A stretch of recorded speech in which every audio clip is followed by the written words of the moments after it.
네, 오늘 우리에게 주실 하나님 말씀은 요한복음 6장 22절에서 27절까지입니다.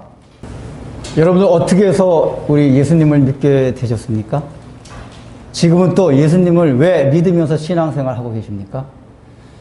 예수님을 이제 믿게 된 과정을 보면은 이제 뭐 여러 가지 종류들이 있습니다. 어떤 사람은 모태 신앙이기 때문에 어렸을 때부터 그냥 다녔기 때문에 다닌 사람도 있고, 그러나 이제 보통 중간에 예수님을 믿은 사람들은 어떤 이제 계기가 있어요. 계기가 대부분 뭐냐면은 인생을 살아가면서 어떤 이제 문제를 만나게 됩니다.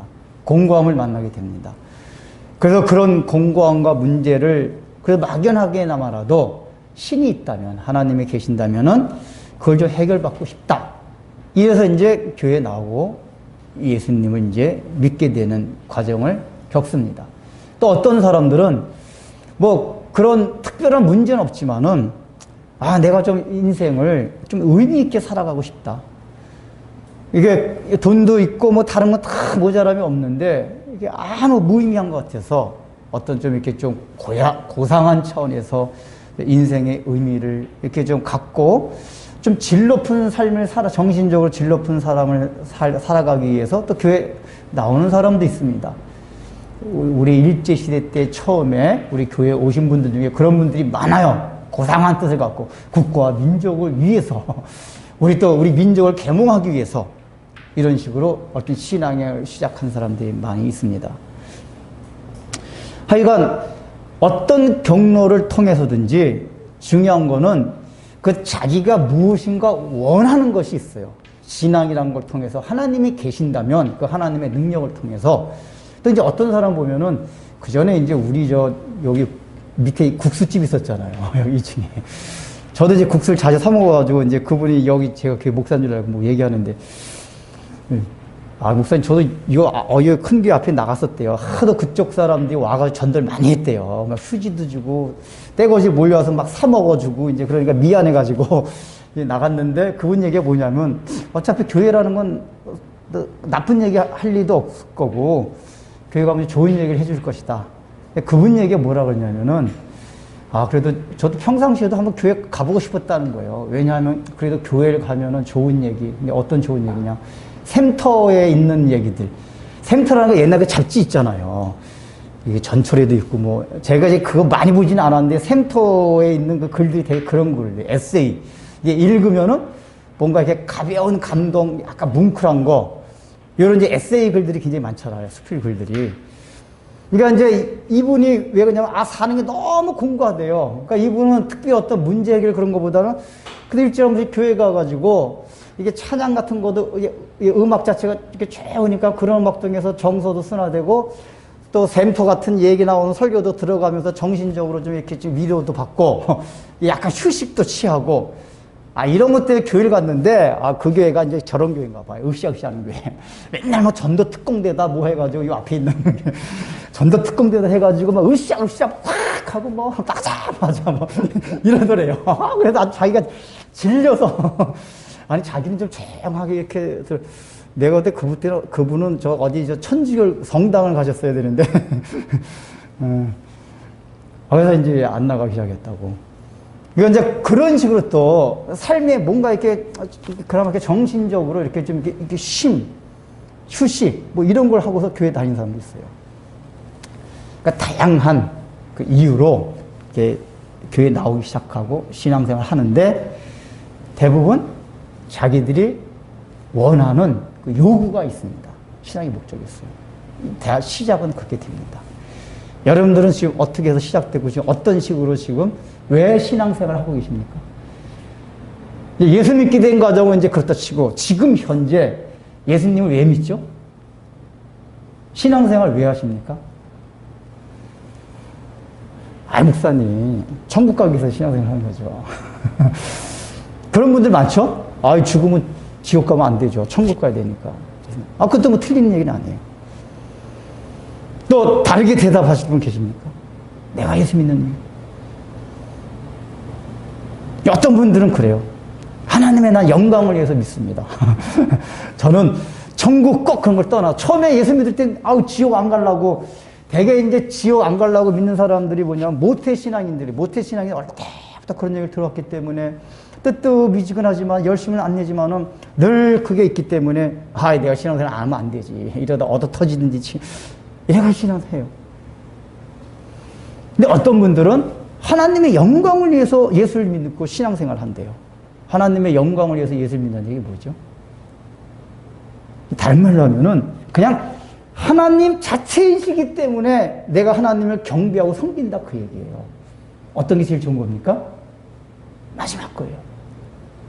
당신은 창조주이시기 때문에 하나님이시기 때문에 나는 피조물이기 때문에 내가 천국에 가든 지옥에 가든 상관없이 저는 당연히 당신을 경배해야 될 사람입니다. 존재입니다. 이래서 있는 거예요. 근데 우리가 그런 세 번째 유의 신앙을 갖지 않게 되면은 언젠간 다 주님을 떠나게 돼 있습니다. 언제요? 어려움이 올 때. 그리고 교회를 다니는데 도저히 그 말씀이 내가 감당이 되지 않을 때 주님을 떠나게 돼요. 특별히 예수를 처음에 믿을 때 이제 두 번째 경우 어떤 경우냐면 그 뭔가 은혜를 받은 게 많이 있어요. 뭔가 내가 병이 걸렸는데 교회에 나가가지고 병이 났어요. 사업이 너무 힘들어가지고 부도나겠는데 야 교회 나가서 하나님께 기도해봐. 그래서 교회 나가서 하나님께 기도했더니 부도나던 사업이 탁 일어나가지고 막 사업이 커졌어요. 직장에 잘릴 뻔했는데 잘리지 않게 됐어요. 막 부부가 이혼할 뻔했는데 교회 다니면서 이혼을 하지 않게 됐어요. 그리고 어떤 사람들은 또 예수님을 믿으면서 뭐 방언을 한다든지 막 신비한 영적 체험을 해요. 이제 이렇게 초자연적인 어떤 현상들을 해요. 이런 사람들의 특징이 뭐냐면 처음에 신앙이 굉장히 뜨겁습니다. 주님을 찾고 주님을 사모하는 마음이 굉장히 강해요. 근데 이런 신앙의 위험성이 뭐냐면은 그런 것들이 사라지면은 금방 신앙이 식어요. 금방 차라리 이제 모태신앙 같이 뜨뜻미지근한 사람은 별로 식을 것도 없고 뜨거울 것도 없고 다 유지해요. 근데 이렇게 뭐 신비한 체험을 했다거나 어쨌든 하나님을 뭔가 하여간 구체적으로 만나는 이렇게 삶 속에서 기도 응답을 받아서 해가지고 경험을 한 사람들은 뜨거운데 그게 없어지면은 신앙이 급속도로 냉각됩니다. 그래서 어떻게 보면 제일 안 좋을 수가 있어요. 이제 우리가 이제 좀 그런 신앙을 지향하고 늘 변함없이 하나님 그 자체를 보고 믿을 수 있는 그런 신앙을 되어야 돼요. 그러니까 오늘 이제 본문에 나온 내용들이 그런 유의 신앙인들이 나오고 예수님께서 거기에 대해서 말씀해 주시고 있는 내용입니다. 지금 오늘 내용이 뭐죠? 이제 오병이어 기적을 보고 많은 유대인들이 야 예수님 저분이 있으면 이제 우리 굶어 죽지 않겠다. 저분을 우리의 왕으로 삼자 해가지고 왕으로 삼으려고 했는데 예수님이 그걸 피하셔가지고 산으로 도망가서 기도하시고 제자들은 갈릴리 바다 저쪽 가버나움으로 갔단 말이에요. 그러니까 이제 이 성경을 자세히 읽어보면 행간을 보면은 이 사람들이 예수님과 예수님 제자들 행적을 아주 그냥 뚫어지라고 막 이렇게 막 조사하고 쳐다보고 계속 저기 알고 있는 거예요. 여기 보면은 아침에 딱 가면 야 어제 저녁 여기 가보니까 베세다 한국 가고 야 어제 분명히 예수님 제자들만 배 타고 갔고 예수님은 산으로 가셨잖아. 근데 배가 왜 한 척뿐이 없지? 예수님 여기 있다는 얘기 아니야? 이렇게 해가지고 원래 항구가 아닌 배 사는 곳이 아닌 이제 그 원래 그 기적을 일으켰던 그 들판으로 간 거예요. 가보니까 거기 예수님 없고 제자들도 없어요. 도대체 예수님 분명히 산쪽으로 오시는데 어디 가셨지? 수소문해서 막 알아본 거예요. 알아보니까 지금 가버나움이고. 그래서 불이 나게 배들을 준비해가지고 이 사람들이 다 급하게 가버나움으로 예수님을 찾아갑니다. 그러니까 요 예수님을 찾아가는 과정 속에서 이 사람들의 그 열심과 사모함이 드러나요. 어디 가셨나 계속 지켜보고 있고 또 어디 가신 것을 확인하니까 급히 마음이 막 그냥 막 사모가 돼가지고 열심을 가지고 이 당시 사람들 다 가난한 사람들이란 말이에요. 가난하고 어려운 사람임에도 불구하고 어떤 뱃삭을 주고 해가지고 거기까지 가요. 자기 어느 정도 희생하면서. 그래서 예수님과 제자들 만납니다. 그리고 첫 번에 물어본 게 무슨 내용이냐? 이 랍비요. 이 사람은 아직까지도 그렇게 보면서도 예수님이 하나님이신지 몰라요. 그러니까 메시아 비슷하게 생각했어요. 근데 이 메시아라는 게 성경에 약속된 그 하나님으로서 메시아가 아니라 자기네들의 문제를 해결할 수 있는 그 정도만 인식하고 있기 때문에 자동적으로 튀어나온 게 랍비. 물어보는 거예요. 랍비님. 어저께 분명히 제자들만 먼저 여기 오고 선생님이 베세다 산에 가셨잖아요. 근데 언제 여기 오셨어요? 어떻게 여기 오셨죠? 우리가 분명히 지켜보고 있었는데 밤까지 계속 지켜보고 있었는데 언제 오셨죠? 자, 그러면 여기에 대한 예수님의 대답이 정상적인 어떻게 되죠? 지금 이 사람들이 예수님을 열심히 사모해서 찾아왔잖아요. 아직까지 물론 부족한 건 있지만 그래도 기특할 수가 있잖아. 왜냐하면 예수님이 이 사람들의 상태를 알면서도 오병이어 떡을 다 만들어 주셨단 말이에요. 근데 이 사람들이 어쨌든 간에 여기까지 이렇게 막 땀 흘리고 찾아왔으니까 아직까지 그 목적이 잘못된 건 알고 있지만은 내가 어젯밤에 자초지종 바다에서 있었던 그 얘기를 해주시면서 그렇게 왔다 라고 얘기를 해주시든지 아니면 뭐 그런 것까지는 자세하게 얘기 안 해주셨더라도 어젯밤에 너희들이 다 이제 지켜보다가 졸려가지고 잠자리에 들어갔을 때 그때 배 타고 왔다 뭐 여러 가지 말해줄 수가 있어요. 근데 예수님이 동문서답 같은 걸 해요. 어떻게 오셨냐고 하니까 너희가 나를 찾는 것은 표적을 본 까닭이 아니라 먹고 떡을 먹고 배부른 까닭이니라 그 얘기를 해요. 여기서 이제 떡은 영어로는 브레드 빵입니다. 빵. 이게 우리말은 제가 볼 때 번역을 조금 잘못한 것 같아요. 이걸 떡으로 하지 말고 밥이라고 해야 돼요. 왜냐하면 떡은 우리나라 사람들한테 필수 음식이 아니거든요. 서양 사람들한테 빵이 필수 이게 음식이지만은 그러니까 우리말로 번역을 할 때는 이게 그렇게 밥을 했으면 더 좋았는데 생명의 밥. 다 이상하네. 너희가 밥을 먹고 배부른 거예요. 그러니까 안 먹으면 죽을 그 밥을 먹고 배부른 까닭이냐 이 얘기를 해요. 여기서 우리가 이제 캐치해야 될 게 뭐냐면은 이제 성경 쭉 읽어보면 예수님이 사람을 대하는 방식이 굉장히 특이한 경우가 많아요. 수가성 여인 때도 그렇고 니고데모한테도 그렇고 스로보닉의 여인한테도 그렇고 이 사람들이 간절하게 예수님을 찾아왔는데도 불구하고 예수님이 굉장히 냉정하게 아주 상처를 콕콕 주듯이 얘기해요. 이런 경우도 이게 상황을 잘하면 만약에 야 이게 너희들 어떻게 예수님 어떻게 겨우 찾았네. 예수님 어떻게 오셨어요? 그러면 잠깐 한숨 돌리고 잠깐 얘기하고 나서 나중에 목적을 말씀해 주셔도 되는데 됐다 거기다 대고 너희들 뭐하러 왔어?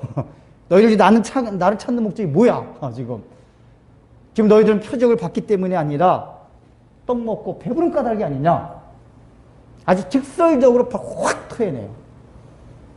그러니까 이게 늘 얘기하는 거지만은 예수님이 사람을 대하고 복음을 전하는 방식이 우리가 늘 심리학이나 상담하면서 얘기하듯이 가장한 상처를 주지 말고 이렇게 하자는 게 성경을 보면 그렇지가 않아요. 예수님 방식이. 그러니까 물론 우리가 그걸 조심해야 되지만 실제적으로 복음에 접하고 예수님을 만나는 경험이 되는 거는 그런 건 아무 상관이 없다는 얘기예요. 예수님이 그런 식이 돼요.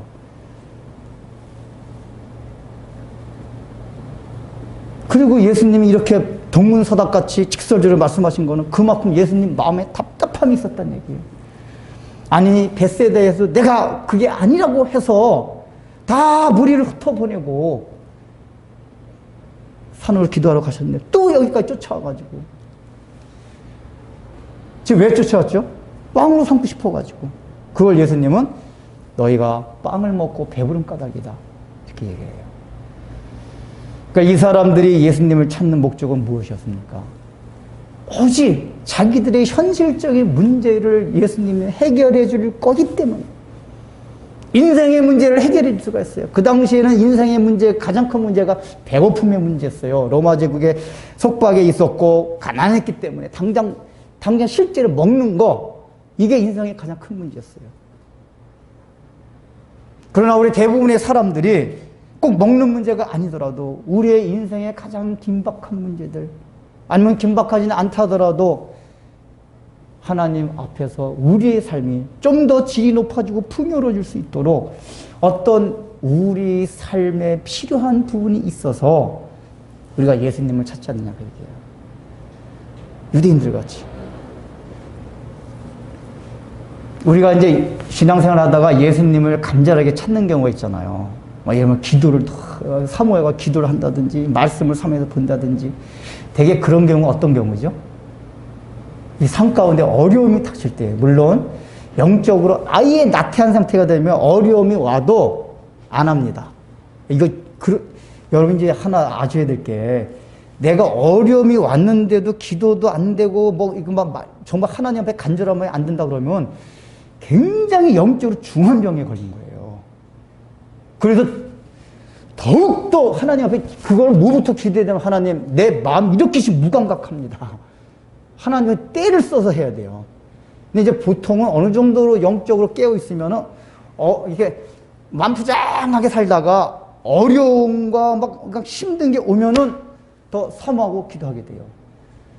제가 이제 목사님들한테 얘기 들었는데, 되게 남자들이 새벽 기도 잘 안 하잖아요. 새벽 기도는 이제 나이 드신 권사님들이 주로 하세요, 이제. 나이 드신 분들 가운데도 남자분들 하는 분 적고 되게. 근데 우리나라 이렇게 새벽 기도에 내려오면서 일찍시나 그런 데 빼놓고 남자들이 가장 새벽 기도를 많이 나오던 때가 있었대요. 언제인지 아세요? IMF 때. IMF 때 새벽 기도 때 막 교회들이 가득 찼대요. 왜 그렇죠? 특히 남자들이. 직장을 다 잘렸잖아요. 이게 직장이 이게 금방 해결될 수 있는 문제가 아니었잖아요. IMF 초기 때. 그러니까, 야, 이거 가장이 내가 직장을 잘렸어. 이거 어떡하냐. 거의 이제 생존의 문제가 달린 거란 말이에요. 그러니까 사람들이 기도 안 할 수가 없어요. 금요 철야 새벽 기도 때 막 남자들이 막 나와서 기도했대요. 작년 남자들이. 그러니까 어려움이 오면은 더 사모하게 돼요. 근데 제가 요즘 걱정이 되는 게, 이게 우리 교회만 그런 문제가 아니라 이 한국교회가 전체적으로 보면 이제 코로나 시기가 굉장히 어려운 시기거든요. 물론 이제 개인적으로는 게 어렵지 않을 수도 있고 그렇지만 다 어려운 시기예요. 이 어려운 시기가 되면 우리의 마음에 굉장히 각성이 되고, 하나님, 어떻게 이 시기가 왜 이렇게 되었습니까? 그 하나님의 더 간절한 마음들이 있어야 돼요. 이게 목모임이 됐을 때는 그 모임에 대해서도 사모하고 다 그래야 되는데, 지금 우리 한국교회가 대부분 어떤 식으로 흘러가고 있냐면은, 이렇게 형편이 어렵게 되어갔는데도 불구하고 하나님을 더 찾고 사모하는 마음들이 없어요. 물론 그런 분도 있지만, 이 얘기는 우리 한국교회가 전반적으로 영적으로 굉장히 병이 들어가고 있다는 얘기예요.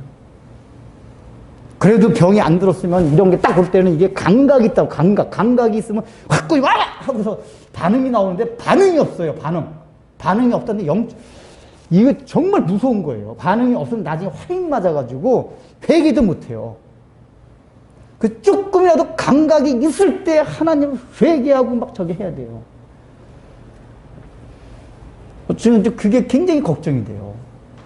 그래서 잠깐만 제가 자주 얘기하는 건, 이러다가 하나님이 정말 악한 자 그대로, 의로운 자 그대로 하시려는 게 아닌가.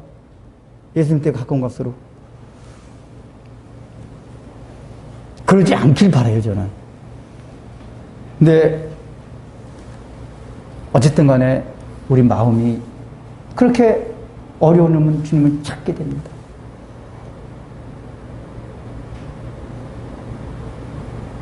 근데 우리 하나님 원하시는 거는, 너희가 그렇게 어려움이 올 때만 나를 찾는 거.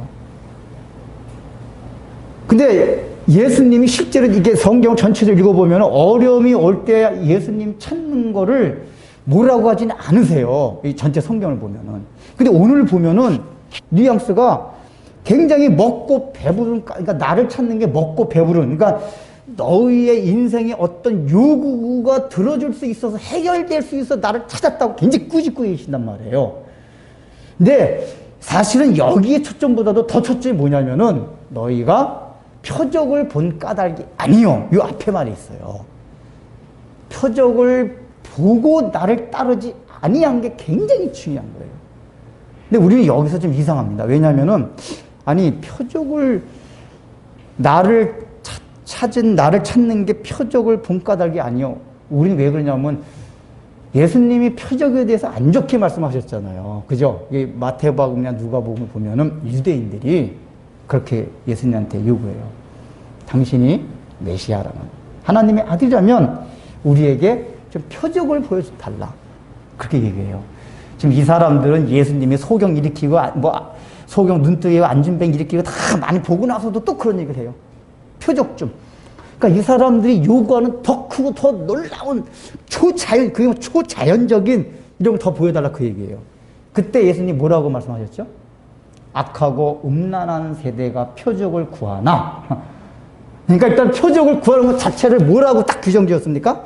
악하고 음란한 세대라는 거예요. 악하고 음란.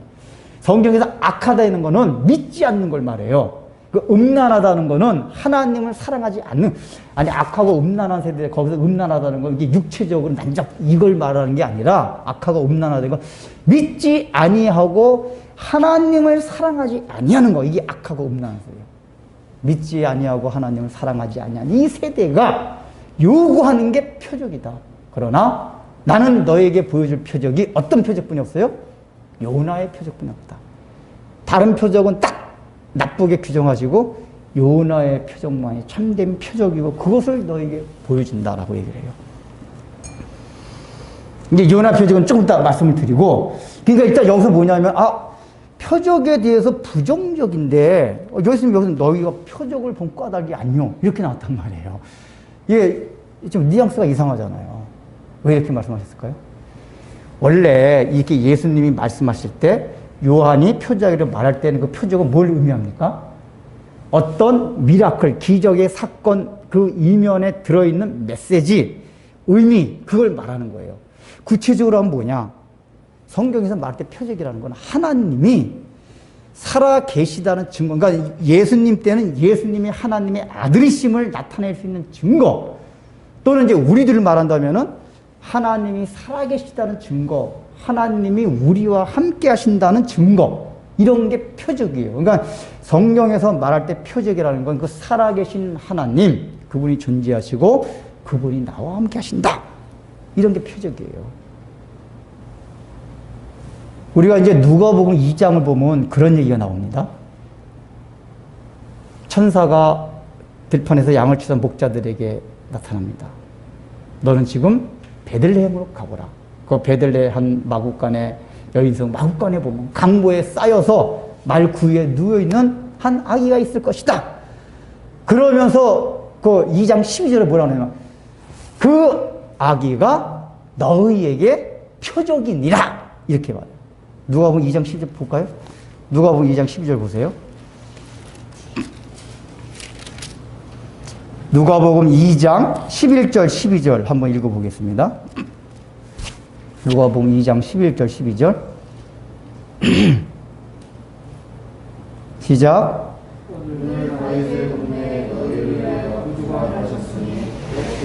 주시니라. 너희가 가서 강보에 쌓여 구유에 뉘워 있는 아기를 보리니 이것이 너희에게 표적이니라 하더니, 여기 이 표적이라는 말이 이상하지 않아요? 우리가 생각할 때 표적이라는 거는, 그러면 요 아기를 보는 가운데 하나님의 어떤 막 그 신적 능력이 이 아기에게서 뭐 엄청난 빛이 막 발광체가 되고 확 나타난다든지, 이 아이가 갓 태어났음에도 불구하고 어떤 신적 능력이 나타난다든지, 하여간 그런 하나님의 신적 능력이나 뭐 또 초자연적인 현상, 이 아기를 통해서 이게 나타날 때 표적이라고 우리가 일반적으로 말할 수가 있잖아요. 근데 성경 뭐라고 하냐면, 그냥 어린 애기, 태어난 애기가 있다. 근데 이 애기 자체가 표적이냐 얘기예요. 왜 그렇게 표현했을까요?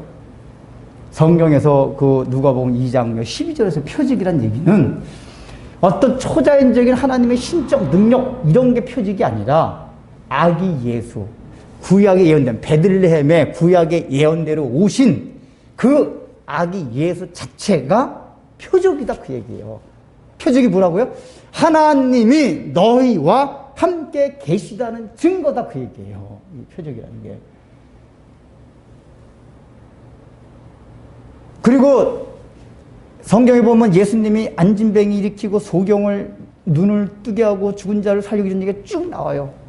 가난한 자들과 함께 하시고. 이걸 왜 하셨냐? 구약 성경의 메시아에 대해서 예언한 게 그가 오면은 안진뱅이가 일어나고 소경이 눈을 뜨고 죽은 자가 다시 살아나며 낮은 산이 높은 산은 낮아지고 골짜기를 메우고 이런 말씀이 쫙 나와요. 예수님께서 그 미라클을 일으킬 때 뭐냐면은 그 미라클 자체가 표적이 아니라 그 미라클이 다 뭐였냐면 구약 성경에 예언된 그것을 성취하는 거예요. 그래서 그 이분이 구약 성경에 예언된 그것을 그대로 행하시는 바로 그 메시아구나. 즉, 그분이 하나님의 아들 메시아라는 거를 아는 거. 그 자체. 그게 바로 표적이에요. 표적. 그러니까 표적은 딱 두 가지예요. 예수님 그분 자체. 그리고 말씀대로 약속되어진 대로 이루어지는 거. 이게 표적이에요. 그러니까 그 표적이 그렇게 우리가 정의를 내린다면 표적을 본 까닭이 아니요 할 때 오늘 요한복음에서 표적이 뭐죠? 이 오병이어 기적을 일단 얘기하는 거잖아요. 오병이어 기적에서 이 사람들은 저분이 우리의 배고픔을 해결해 줄 수 있는 분이다. 이걸 본 거예요. 오병이어 사건을 통해서. 그런데 예수님이 원하셨던 건 뭐예요? 너희가 표적을 본 까닭. 예수님은 그들이 그 오병이어 사건에서 표적 보기 원했어요. 표적이라는 건 뭐죠? 그 사건을 통해서 저분이 구약 성경에 예언된 때 그 하나님의 아들 메시아구나. 이걸 확신하기 원했던 거예요. 그리고 두 번째, 그렇게 하면서 이제 요나의 표적이라고 이 표적을 예수님께서는 또 요나의 표적뿐이 보여주죠. 그러니까 성경에서 말하는 우리에게 보여주고자 하는 표적은 요나의 표적뿐이 없어요. 요나의 표적이 뭐죠? 요나가 큰 물고기 뱃속에 3일간 거의 죽음의 고통을 겪고 있다가 그 죽음의 고통을 통해서 니느웨 백성들이 구원받은 사건이에요. 그러니까 요나의 표적이란 건 뭐냐면은 예수님이 죽으셨다 3일 만에 부활하셔서 우리를 구원시킨 사건을 의미하는 거예요. 그러니까 예수님이 그걸 표적이라 한 건 뭐냐? 예수님의 구속 사건, 예수님의 십자가 희생을 통해서 구원받은 사건 자체가 표적이다. 다른 표적은 없고 그것만이 표적이다 그 얘기예요. 예수님이 이 땅에 오셔서 우리를 구원하시고 하나님의 나라를 세워가는 것, 그게 표적이에요. 그래서 가장 큰 표적은 뭐냐? 우리가 살아가면서 예수님이 날 위하여 십자가에 못 박혀 돌아가셨구나. 이 사건 자체가 우리를 향한 하나님이 우리와 함께 하시고 하나님이 살아계시다는 가장 큰 증거, 표적이라 그 얘기예요. 그 예수님이 원하신 건 우리가 신앙생활을 하면서 배고플 때 우리가 그렇게 기도할 수도 있어요. 인간이기 때문에. 근데 본질적으로 뭐에 바탕이 서야 되냐? 그건 표적이 아니에요. 그건 기도를 하지만은 그 기도가 응답이 됐다고 해서 내 문제가 해결되고 안 됐다고 해가지고 하나님이 나와 함께 계시고 계시지 않고의 증거가 아무것도 아니에요. 오직 우리에게 표적, 하나님이 나와 함께 계신다는 증거는 무엇이냐? 날 위하여 십자가에 못 박혀 돌아가신 그 구원의 사건. 이거 하나를 바라보라 그 얘기예요. 이게 우리에게 표적이 된다 그 얘기예요. 근데 여러분 과연 그렇습니까? 여러분이 이렇게 하나님이 살아계시고 하나님이 나와 함께 계신다는 그 표적이 요나의 표적과 같이 예수님께서 우리를 위하여 나를 위하여 십자가에 못 박혔다. 이걸 보면서 내가 표적을 볼 때 사람들의 마음이 어떻죠? 깜짝 놀래 경이스러워해요. 표적이라는 건 원래 그 경이 그걸 사인으로만 표적이라고 얘기하는 건 뭐냐면 이 표적 자체가 사람을 경이롭게 놀라거든요. 십자가의 구속의 사건은 그런 사건이야. 그게 우리가 그 사건을 처음에 접할 때 이런 놀라운 사건이 있었다니. 근데 그 당시에도 그랬지만은 오늘날에도 많은 이게 신자들이 이 교회 다니는 사람들이 그 요나의 표적 여기서 표적을 찾지를 못해요. 거기서 표적을 보지 요나의 사건 예수님의 십자가 사건에서 표적을 보지 못해요.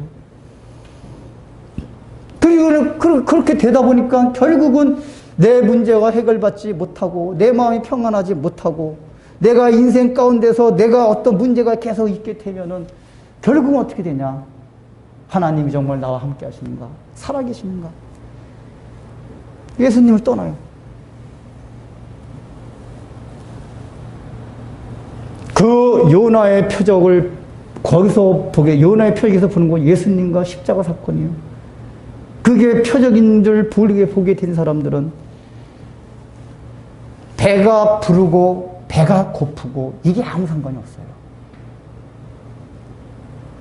실제로 기독교 역사 가운데 하나님 앞에서 아까 같이 하나님만을 창조주를 믿고 살아간 사람들이 그분 자체가 경배받을 분이기 때문에 살아간 사람들이 처음에 신앙의 경험 가운데 그걸 깨달았어요. 이야, 나 같은 죄인을 위해서 우리 주님께서 피 흘려 돌아가셨다니. 그 크신 하나님의 사랑 말로 다 형용 못하네. 그 다음에 뭐죠? 저 높고 높은 별을 넘어 이 낮고 낮은 땅 위에 죄범한 영혼 구하려 그 아들 보내사. 그러면서 거기서 부르는 거세요. 바다를 먹물로 삼고 하늘을 두루마리 삼아도 아니 그 십자가 사건 하나를 보면서도 얼마나 그 사랑에 감격한지 하늘을 두루마리로 바다를 먹물 삼아도 쓸 수가 없네요. 얼마나 감격 있고 그런 시적인 편이 있어요. 근데 우리가 과연 십자가 사건을 대하면서 그런 걸 느껴봤냐 그 얘기예요.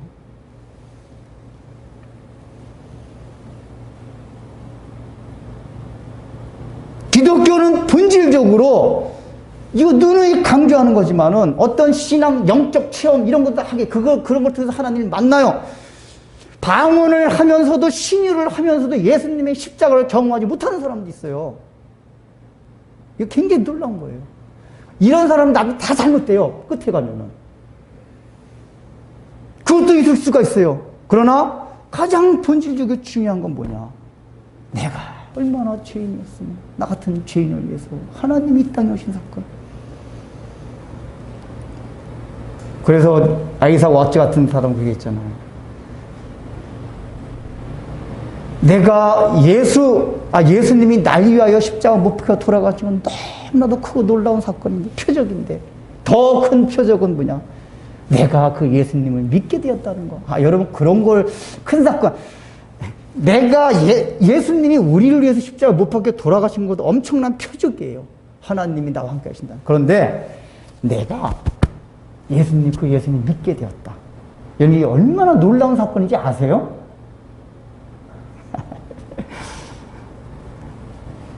그러니까 우리가 이런 거에 대한 감격과 정서가 없어요. 특별히 청교도 시대 때나 기독교 역사를 보면 대부흥 시대에 보면 설교가 전부 이런 설교였어요. 십자가 구원. 여러분 베드로와 스데반 설교를 봐요. 오직 설교의 내용이 십자가에 대한 거예요. 십자가. 근데 오늘날의 설교가 잠깐만 어떻죠? 저도 잠깐 변질돼요. 이 십자가만 얘기하면 사람이 지겨 죽으려고 하고 다 아는 얘기인데 그거. 제가 누누이 설교라는 거는 지식 잔상의 이게 정보를 전달하는 게 아니라 이게 화답이에요. 화답. 예수님이 우리를 위해 나를 위해 십자가 못 박혀 돌아가셨습니다. 그럼 그 경험을 자기가 그 경험을 하게 된 그 말씀을 할 때 아멘. 이게 왜냐면 너무나 자기가 경험하고 누리고 누가 얘기해 주면 같이 좋은 거예요. 화답이 되는 거예요. 저 아는 얘기인데 경험이 안 되고 지식으로 하면 그 얘기 말고 딴 얘기 좀 해주세요. 딴 얘기. 여기 지금 유대인들이 그런 거 봐. 그거 우리가 알 때 뭐야. 그런 거 말고 그거 우리가 별 상관이. 왜냐하면 이게 죄사함의 은총을 받았다는 게 경험하지 않으면 굉장히 관념적이고 추상적으로 들려요. 이 죄사함의 은총 경험수는. 그리고 유대인들도 배고픈 게 가장 현실적인 당면한 문제였단 말이에요. 이런 문제는 귀에 쏙쏙 들어와요. 현실적인 문제이기 때문에. 그러니까 우리들도 어떤 설교가 잘 들어와요? 내일 얘기한 거지만 위로를 주는 거, 막 힘을 주는 거. 그러니까 현실상 가운데서 그 문제를 타개해 나갈 수 있는 구체적인 뭐 이렇게 지침을 주는 설교들, 이런 걸 좋아한단 말이에요. 근데 뭐 그리스도의 연합이니 뭐 십자가 이런 얘기 뭐 다 그거 아는 게 아니라 모르는 거예요. 원래 그걸 진짜 경험을 하면은, 제가 설교 계속 옛날에 진짜 어느 목사님이 그랬대요. 30분간을 설교를, 한 30여 분을 설교하시는데, 저 들은 얘기예요. 예수님께서 우리를 위하여 십자가에 못 박혀 돌아가셨습니다. 예수님께서 나를 위하여 십자가에 못 박혀 돌아가셨습니다. 이걸 30여 분 하셨대요. 근데 눈물바다가 됐대요. 오늘날에 이런 설교하면, 저 목사 왜 그래? 아마 이럴 거예요. 왜 그런지 아세요? 그걸 듣는 사람들도 그 경험이 있는 거예요. 맞아, 나 같은 죄인데.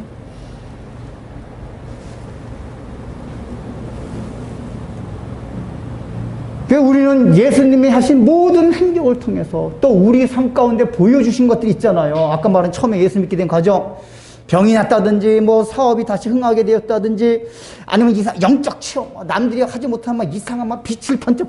우리 어머니가 그러셨대요. 우리 어머니 영적 체험이 많으시더라고요. 하도 불교의 골수분자라 그런지 처음 예수 믿을 때 방언뿐만 아니라 막 신유의 은사에 그냥 이렇게 더러운 게 나가면 회개 받으면 더러운 게 나가는 냄새 끝까지 나오고. 그러니까 이런 사람들은 자꾸 그 신비한 체험이 자꾸, 이제 어머니 신앙도 처음에 초창 그런 게 많더라고요. 근데 그걸 받았어도 그 뒤에 십자가 은혜가 오면 그런 게 다 큰 별 문제가 아니에요. 그래, 있어도 좋고 없어도 좋고. 난 그것 때문에 하나님의 계신지 알았더니 이제 보니까 예수님이 날 위하여 십자가를 못 박혔다는 그거. 이게 얼마나 하나님이 나를 사랑하시는가. 제가 늘 말하잖아요. 상처를 치유받는 거는, 십자가를 깨닫는 거 이게 없어요. 뭐 심리학적, 상담학적으로는 그냥 일시적인 거예요. 일시적인 거. 십자가 은혜의 샘에 깊이 적셔야지만이 하나님 나 같은 모든 상처가 다 치유가 돼요.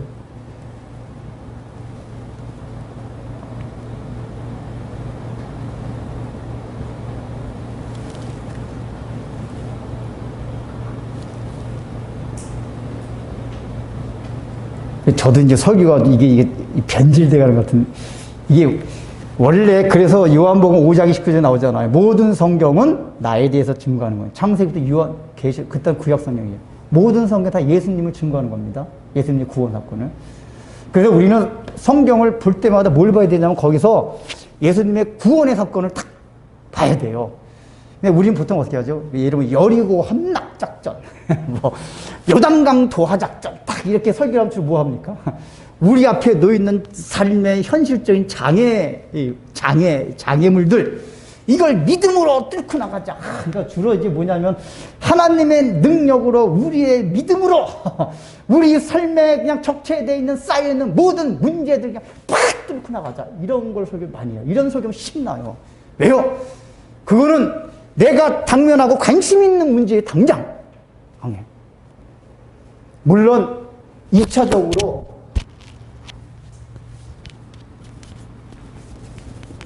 말씀들은 그렇게 적용할 수가 있어요. 그러나 가장 먼저 구약 성경에 여리고성을 함락하고 가나안을 다 정복하고 도하작전 모든 게 다 뭐냐? 예수 그리스도가 오셔서 십자가의 구원 사건을 이루시고 하나님의 나라를 세우시는 걸 다 보여주신 거예요, 사실은. 1차적으로 그걸 먼저 인지하고 그 다음에 2차적으로 우리 삶에서 필요한 부분을 적용할 수 있는 거예요. 근데 우리는 그런 것보다는 뒤에 있는 그 문제를 먼저 적용하는 걸 좋아해요. 그리고 십자가 사건이 표적이 될 만한 그런 것들은 설교하면 다 졸려해요.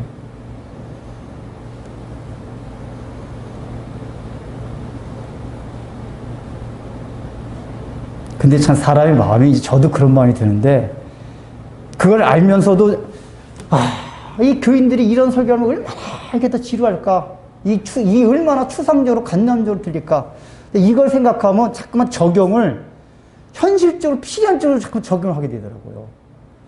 이게 이제 자칫하면 설교의 타락인데, 근데 저도 모르게 그런 이유였습니다. 그러니까 예수님이 방치 못하는 거예요. 예수님은 여기 사람들 상처 안 주려고, 그러니? 이렇게 하면서 완곡한 게 아니라 그냥 대빵! 착 하자. 뭐라 그랬어요? 너희가 나를 따라다니는 건 표적을 본 것이 아니라.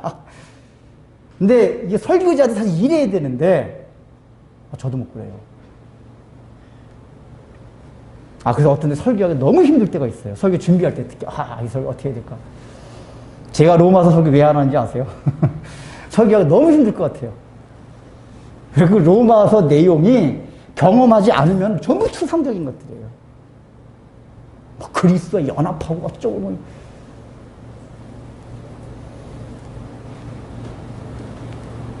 경험만 하면 그 지식으로 이해하는 게 아멘! 아멘! 이게 나오는 건데.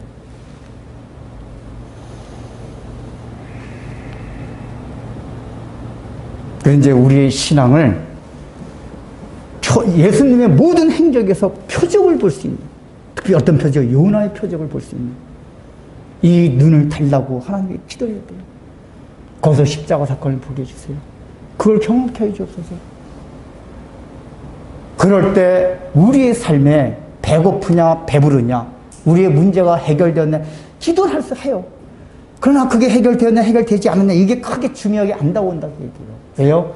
그게 되고 안 됨에도 불구하고 이미 가장 중요한 큰 표적으로 인했기 때문에, 너무 놀라운 걸 경험했기 때문에 다른 거 다 묻혀요.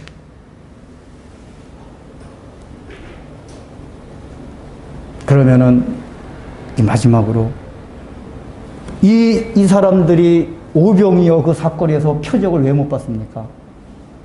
마음의 욕심. 어떤 욕구요? 나 배불러야 돼. 이 배고픈 거 면해야 되는데. 즉 27절에서는 썩을 양식을 위하여 일하는, 그러니까 썩을 양식을 일한다는 얘기, 이게 실제로 액션, 행동 그거보다는 온통 마음과 생각이 썩을 양식을 위한 데만 가 있다, 그 얘기예요. 그러니까 사람은 자기가 관심 있는 쪽으로만 들리고 보여요. 설교에서 마찬가지잖아요. 관심 있는 데만. 그 중고등학생, 제가 보면 중고등학생의 머리가 굉장히 좋아요. 이게 지네들끼리 말하는 거 보면 굉장히 이해력이 높거든요. 그리고 이렇게 연세가 아주 많이 드시는 할머니들은 이해도가 떨어져요. 근데 제가 어떨 때 설교를 해보면은 할머니들이 이해도가 더 뛰어난 경우가 많아요. 왜 그런지 아세요? 그리고 여러분, 이 박사가 온다고 해가지고 설교 말씀 이해할 것 같습니까? 전혀 아니에요.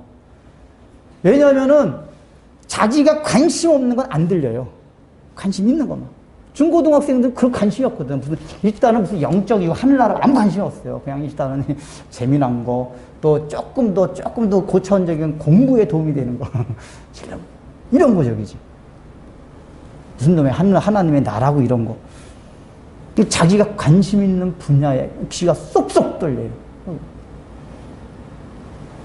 그러니까 이 사람들이 오병이어 사건에서 표적을 보지 못하고 배부른 떡을 먹고 배부른 까닭이 뭡니까? 썩을 양식을 위해서 이렇게 됩니다.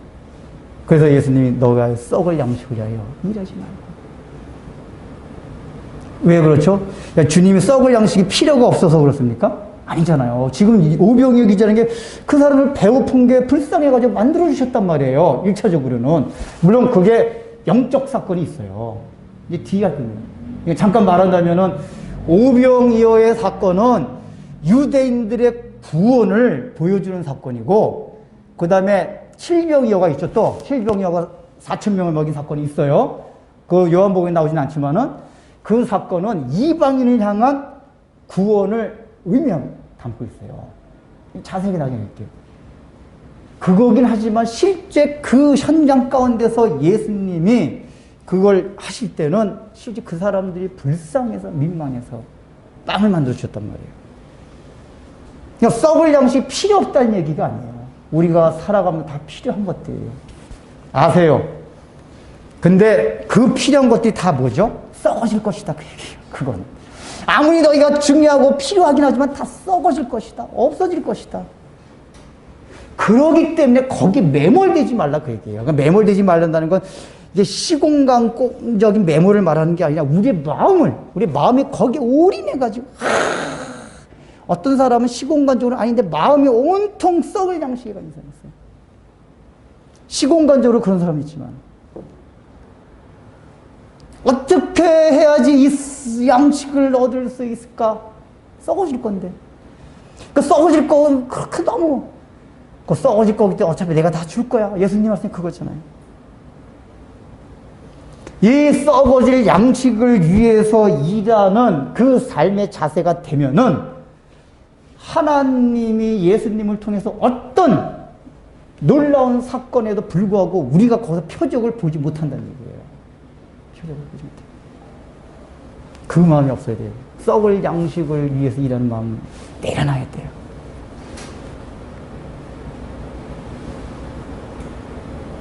요즘이면 코로나로 지나면서 얼마나 어렵습니까?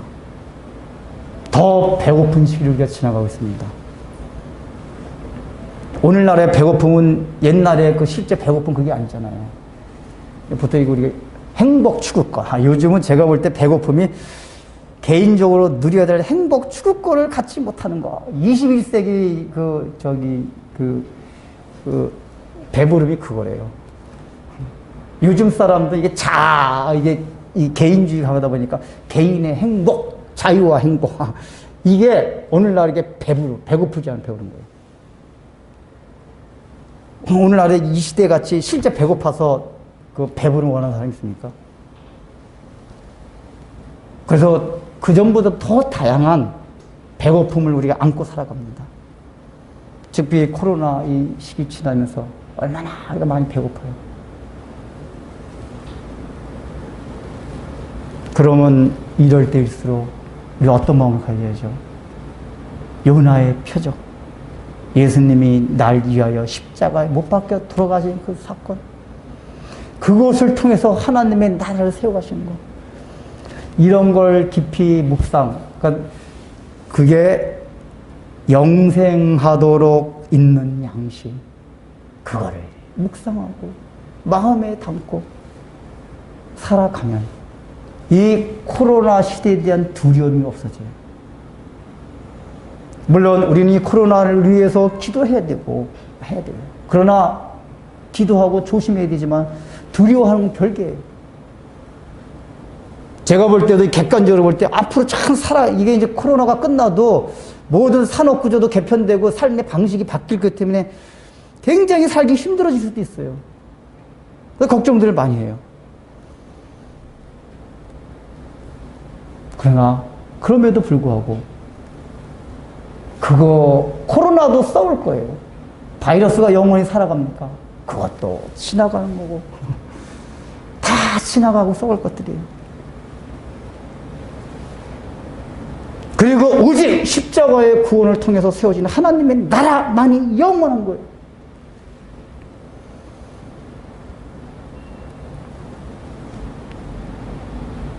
여러분, 이 시기는 어떻게 보면 우리가 그래서 더욱더 그런 썩을 양식을 위해서 일하지 말고 거기에 우리의 마음과 생각들 매몰시키지 말고 더욱더 영생하도록 있는 양식을 위해서 마음의 걸 묵상하고 살아가야 돼요.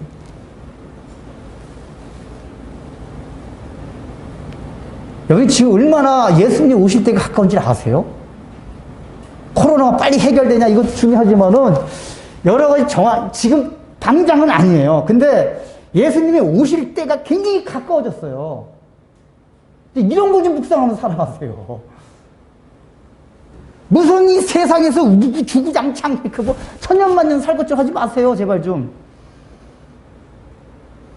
또 아무렇게나 살라는 얘기가 아니라 오해하시면 안 되고. 이 불타서 없어질 것들을 위해서.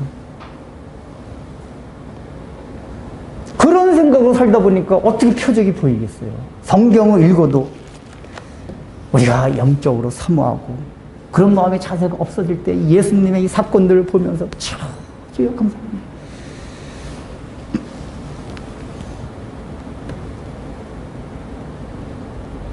표적은 세상의 문제들을 해결하시는 하나님의 초자연의 능력이 아니에요.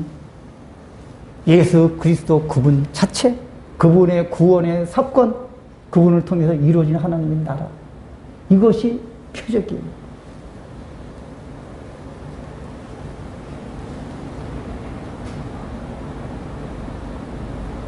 이 코로나 시기를 지나면서 우리의 마음이 그걸 깊이 묵상하고 그래 살아가야지만, 여러분 이 가운데서 우리 두려움을 느끼지 아니하고 우리의 삶이 어떻게 될지 우리가 어떻게 합니까? 일이 잘 될지 안 될지, 혹 환난 고통 당할지, 또 뭐죠 그게? 뭐 가사 갑자기 생각이 안 나네. 이 초로 인생 살 동안 내 갈 길 편할지, 혹 환난 고통 당할지 난 알 수 없다다. 그러나 내가 믿고 의지하는 나를 구원하신 주 예수의 그리스도의 은혜가 있기 때문에. 여러분 흔들리지 마십시오. 여러분 삶 가운데 배고프고 배부른 것 때문에 어떤 영적인 자기를 하나님을 알겠다 영적인 체험이 있느냐 없느냐 그런 거 다 그게 중요한 거 아니에요. 이제 그걸 통해서 하나님을 만났으면 됐어요. 이제부터는 요나의 표적, 십자가의 사건, 하나님 나를 그렇게 사랑하셨습니까? 그걸 기도를 하세요. 저는 맨날 유목사님이 그런 얘기 하는데, 정말 십자가의 사건이 내 마음 피부, 내 마음 속에 확 닿게 해주세요. 적어도 여러분이 예수님의 십자가 사건 때문에 눈물을 한 번씩 흘려, 아무리 메마른 사람이라도 한 번은, 네, 감사합니다.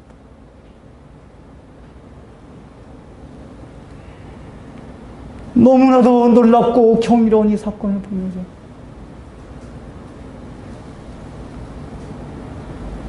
온통 찬송가에 작시한 것들을 보세요. 예수님의 십자가의 공로를 다 찬양하잖아요. 그분들이 얼마나 감동이 있었습니까? 우리가 교회에 나오는 거는 좀 좋은 얘기를 듣고 좀 교양 있게 또 편안하게 더 잘 먹고 정신적으로 위안받고 그런 게 궁극적인 목적이 아니에요. 그것도 있지만은 그냥 따라온 결과고 표적을 보기 위해서.